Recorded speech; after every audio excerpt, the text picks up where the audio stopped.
المصطفى نور المصطفى ملأ الأكوان ملأ الأكوان. Assalamualaikum warahmatullahi wabarakatuh. Bismillahirrahmanirrahim. Alhamdulillahilladzi hadana li hadza wa ma kunna linahtadiya laula an hadanallah. Asyhadu an la ilaha illallah wa asyhadu anna Muhammadan abduhu wa rasuluh. Allahumma shalli wa sallim wa barik ala sayyidina wa nabiyina Muhammad wa ala alihi wa sahbihi ajmain. Fa ya ayyuhal hadirun, fa inna insyaallah ab'asu min kitabi Taqribul Usul li Syekh Sayyid Muhammad Ibnu Alawi Al-Maliki insyaallah bi hajil kalimat binisbahihi, yakni sifatul arif, tentang sifat-sifat orang yang arif billah wa kaifa fihi, bagaimana orang-orang arif billah itu fi hayatihim, dalam kehidupan mereka. Wa anna bihajihi soal linasi ajma'in au yaqulu fiha lil arif billah. Ini adalah satu persoalan yang kebanyakan kita bertanya-tanya, sering disebut secara teoritis di dalam kitab-kitab tentang orang-orang arif billah. Orang-orang arif billah atau yang dikenal dengan sebutan orang ahli ma'rifatullah. Terkadang dia dikaitkan dengan perkataan aulia Allah. Al-aulia Allah pasti arif billah begitu, dan seterusnya. Tetapi untuk itu mungkin perlu juga ada satu tanggapan dalam hal ini. Syekh Abuya Said Muhammad Al-Maliki ini memberikan jawabannya, ya, memberikan jawaban tentang apa itu ma'rifatullah. Beliau memulai dengan tulisan Syekh Al-Qushairi atau Imam Al-Qushairi dalam kitab beliau Ar-Risalah, bagaimana tentang pendapat itu, ya. Bisa juga dilihat dalam Kasful Khafa, kata beliau li Imam Suyuti. Waqala Imam Qushairi, ma makna al-ma'rifah, apa itu ma'rifah, ya. Ma'rifah itu, ujar beliau, sifatun man arafallah bi asma'ihi wa sifatihi. Ia adalah sifat, satu sifat, ya tuh. Kalau disebut dengan orangnya, maka orang itu adalah orang yang mengenal Allah bi asma'ihi wa sifatihi. Orang yang mengenal Allah tentang sifat-sifat Allah dan asma Allah. Jadi ahli ma'rifah itu yang diperhatikannya adalah sifat Allah dan asma Allah subhanahu wa ta'ala. Itu dulu. Itu menurut Syekh Qushairi, ya.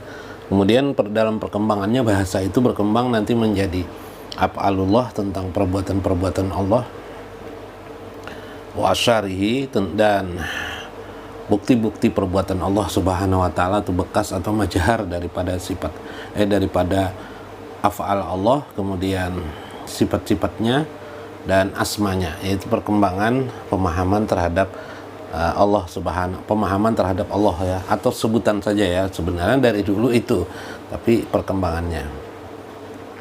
Summa sadaqallah fi muamalatihi, setelah dia memahami asma dan sifat-sifat Allah, dia menjalankannya, mengaplikasikannya fi muamalatihi, di dalam kehidupannya sehari-hari. Jadi orang ahli ma'rifatullah itu setelah dia memahami tentang ketuhanan, tentang Allah, mengenalnya kepada Allah, diaplikasikannya dalam kehidupan sehari-hari. Makanya dia memiliki tanda. Ada orang, katanya orang ahli tasawuf atau ahli ma'rifatullah, tapi dia pemarah sekali, sedikit marah dia pada orang. Itu bukan ahli ma'rifatullah, karena dia tidak menjalankan dalam kehidupan sehari-hari. Lantas orang itu apa? Ya, orang itu mungkin secara teoritis ma'rifatullah, dia secara teoritis, ya, kalau bahasa kita, bahasa anak muda biasanya, wah, teori aja gitu kan. Nah, itu betul teori, ya. Dalam aplikasinya dia tidak bisa melaksanakan ma'rifatullahnya, itu menjadi masalah. Atau mungkin pemahaman terhadap asma Allah dan sifat-sifatnya itu masih belum tergurat ya di dalam jiwanya, dalam hatinya, masih bersifat kognitif. Kognitif itu masih bersifat ilmu, hanya bersifat ilmu. Jadi bukan basirah, bukan lagi masuk kepada basirahnya ilmu. Mungkin dia belajar ilmu ma'rifatullah atau tasawuf itu sifatnya hanya kognitif, sifatnya hanya sebuah keilmuan saja, sebuah perbendaharaan informasi saja. Jadi bukan sebagai sebuah didasarkan keimanan. Karena itu kalau dalam mengambil pendapat Ibnu Athaillah dalam kitab beliau Allah, kitab beliau namanya Allah, istilah beliau itulah yang terjadi apabila orang hanya memahami Allah bi ilmihi, hanya memiliki konteks ilmu, maka yang timbul hanya sifatnya membesarkan Allah, tetapi membesarkan Allah itu hanya lahiriah saja sebagai manusia Allah. Jadi ya kalau Anda tanyakan kepada dia Allah, ya Allah maha besar, Allah maha agung, Allah itu begini begitu. Gitu aja, sampai situ aja, tapi tidak merupakan sebagai sebuah bagaimana dalam konteks kehidupan sehari-hari. Nah, ini tidak termasuk yang maksud beliau ini al-aribilah ya. Sumatan tanqiyah min akhlaqihi radiyah wa afatihi. Setelah dia mengamalkan dalam kehidupan sehari-hari, maka dia menjadi selamat, menjadi sepilah dirinya dari segala akhlak-akhlak yang bertentangan dengan agama, akhlak-akhlak yang berlawanan dengan kebajikan. Sepi dia dari akhlak-akhlak buruk maksudnya. Sumatola bil babi, nah ini waqufihi wadami bil qalbil i'tikafihi.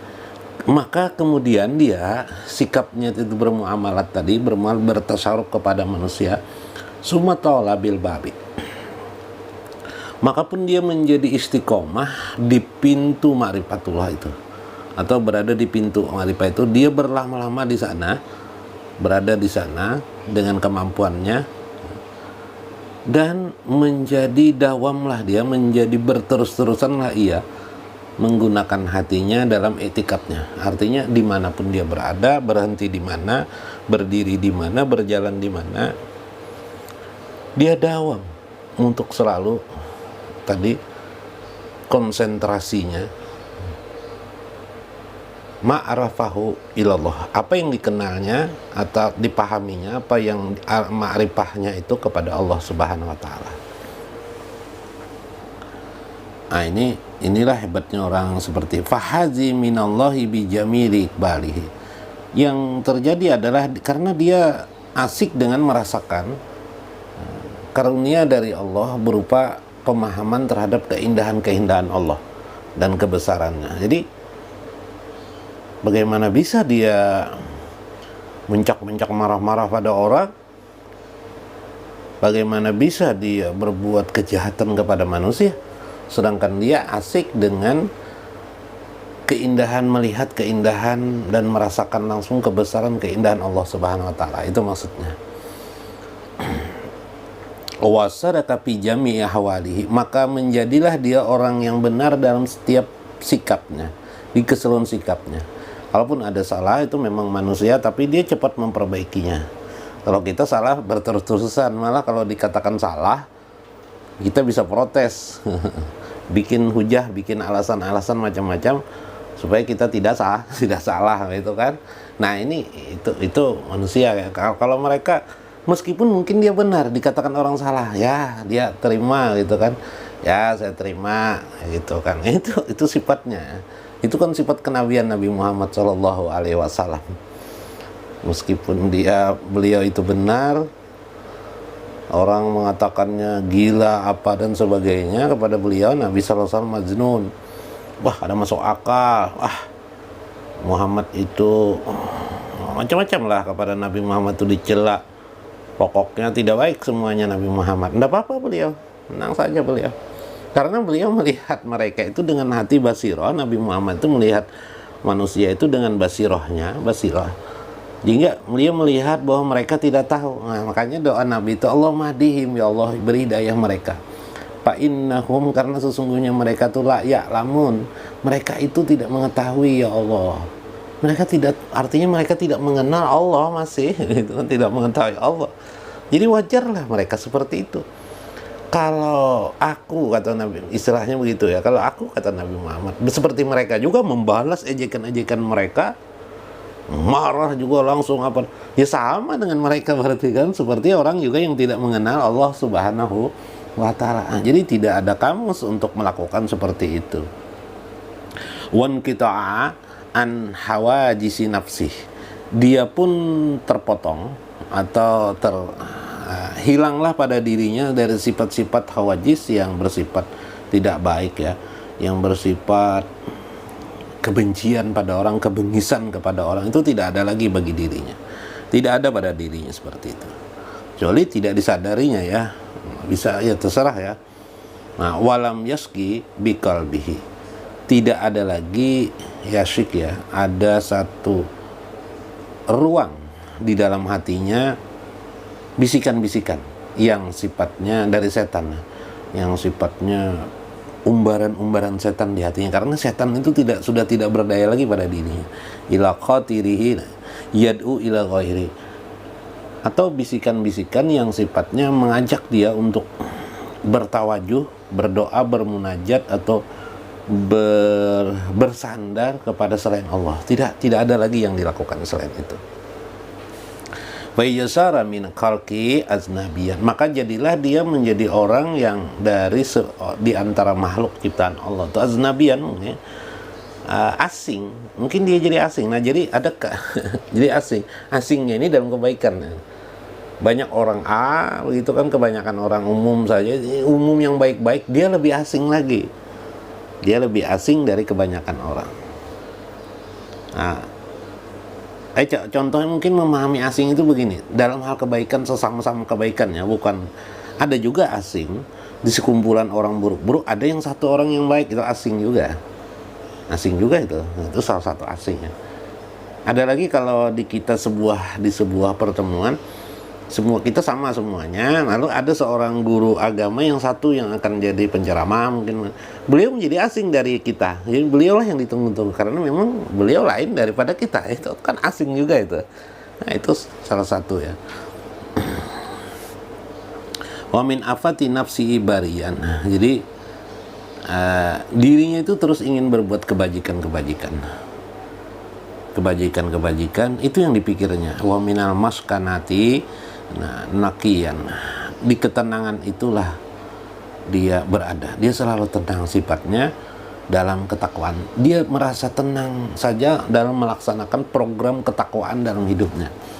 Kalau kita kebanyakan ya, kita saya mungkin Anda tidak ya, tapi kita di antara kita kebanyakan melaksanakan ketakwaan itu menggelisahkan kita, mungkin agak susah. Atau dalam istilah hadis Nabi itu menggenggam geraham batu bara, bara api gitu. Bara api seolah-olah seperti bara api karena sebegitu susahnya, sulitnya. Sebaliknya dia al-arif billah, itu ketakwaan tuh malah asik dia, dan untuk menjalankan program ketakwaan dalam agama itu mah asik kan bagi dia. Ini kan bedanya kita dengan dia. Wadawamun pisirri ma'allahi munajatihi, dan dia selalu dalam kehidupan hari-hari bermunajat, berdoa kepada Allah, ada kesempatan berdoa dia dalam sambil selalu terus-menerus berzikir kepada Allah ya, siang malam, lailan au naharan au fi zikrillah, atau dengan sebutan lain dia disebut dalam selalu zikrillah, atau yang disebutnya orang dengan kata-kata ma'iyah bersama Allah Subhanahu wa ta'ala. Wa haqqun fi kulli lahdatin ilallahi ruju'i, kemudian dalam segala problematika dia mengajarkan bagi dirinya maupun orang lain selalu rujuk kepada Allah, selalu kembali kepada Allah Subhanahu wa ta'ala. Taubat bisa mengarahkan satu konsep tidak bertentangan dengan Allah Subhanahu wa ta'ala, tidak bertentangan dengan tauhid dan kehidupan. Wasara muhaddisan min kibalil haqqi subhanahu wa ta'ala bi ta'rifi asrarihi bima yajri min tasyarifi aqdarihi. Nah, yang terjadi juga adalah akhirnya maka jadilah perkataannya, ucapannya. Jadi ucapan yang disampaikannya selalu dalam posisi sebelum dia berkata, atau dengan kata lain dia menunggu hujah dari Allah, dia menunggu kibalil haq, dia menunggu arahan dari Allah Subhanahu wa taala. Jadi kalau dia berkata, dasarnya adalah arahan dari Allah Subhanahu wa taala. Nah, arahan ini baik dalam arahan ini adalah daripada basirahnya, daripada hati terdalam atau puat hatinya. Ya, disesuaikannya dengan pengetahuan ilmu yang selama ini dipelajarinya. Nah, itu jadi basair, supaya bisa mengaplikasikan dalam kehidupan sehari-hari. Karena kadang basirah itu diterjemahkan lagi dengan kemampuan ilmu kita. Karena itu basirah setiap manusia berbeda. Tapi kebanyakan al-arif bilah, dia bisa paham bagaimana mengaplikasikannya bita'rifi asrarihi. Nah, ini artinya dengan kemampuan ma'rifah dalam rahasia itu dan kemampuan ilmu ma'rifatullahnya, dia bisa menerjemahkan maksud basirah yang atau maksud daripada petunjuk Allah Subhanahu wa taala di dadanya. Ini hebatnya dia. Jadi muhadisannya itu sudah perkataan-perkataan, ucapannya, sikapnya itu selalu didasarkan pada bertumbuh pada basirahnya. Bima yajri min tasyarifi aqdarihi, yang selalu lazim konkordan, yang selalu lazim dengan takdir Allah, yang lazim dengan kudrat iradah Allah mengadakan kehidupan dan dirinya di kehidupan dunia ini. Ya, berlazim seperti itu. Gitu kan. Menghadapi virus corona seperti sekarang, mungkin bagaimana kira-kira Arif bilah? Ya, dia lazim. Ada takdir Allah di kehidupan dunia ini, tidak bisa dilawan oleh manusia. Kalau Allah menghendaki takdirnya berhenti, ya berhenti. Karena itu sikapnya adalah menerima positif saja, tidak mencela bala itu. Karena siapa tidak menangguh-nangguh apa-apa, baginya itu bagian daripada sebuah keping-keping daripada takdir Allah, keping-keping kecil daripada takdir Allah. Kalau kita kan kebanyakan melihat virus corona kayak melihat Dajjal aja lagi seperti melihat apa? Karena apa? Seperti meliputi segala hal corona aja gitu kan. Corona itu kan kita ya kebanyakan, tapi kalau Al-Arif bilah melihat itu bagian daripada akdar. Nah, kepingan kecil dari sebuah takdir dalam kehidupan ini yang tidak tahu rahasianya, dan ngapain juga mencari-cari rahasianya gitu kan. Karena kesimpulannya itu tidak luput daripada genggaman Allah. Virus corona itu tidak lepas dari genggaman Allah. Tidak ada yang terjadi di dunia ini ada Tuhan dua.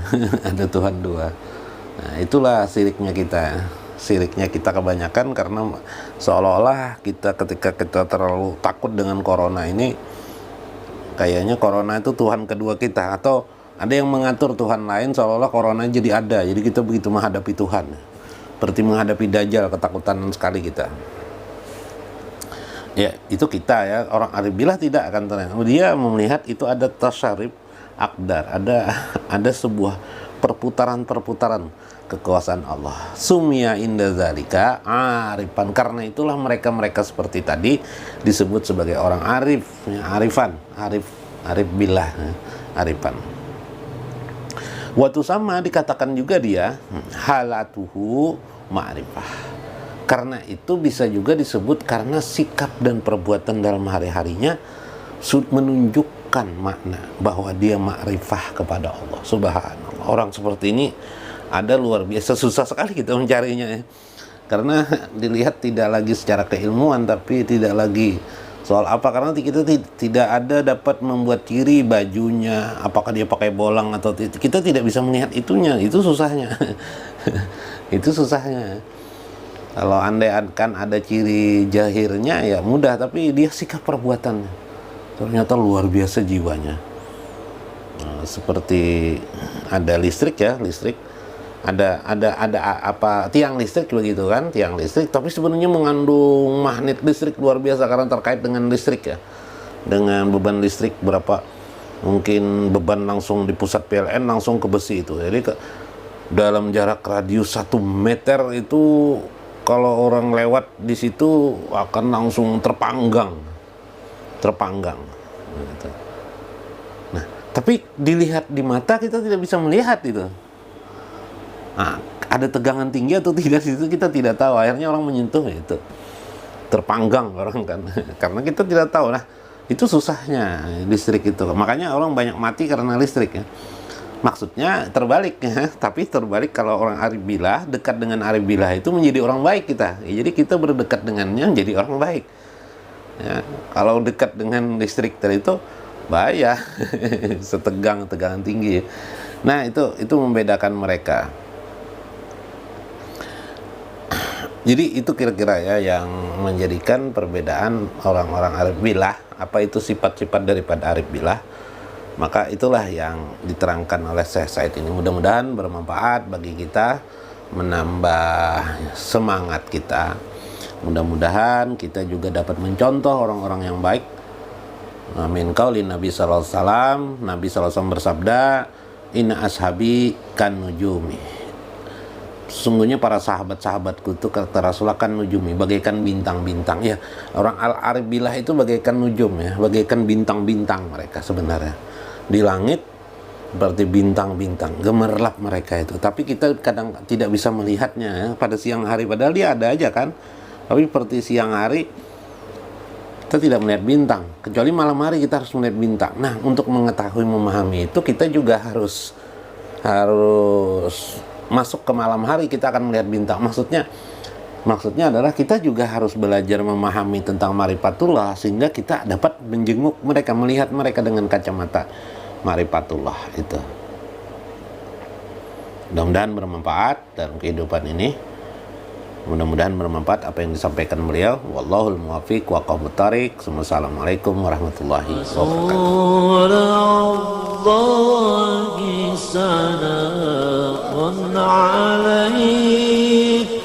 يا رفيع الشان يا رفيع الشان يا رفيع الشان والذرى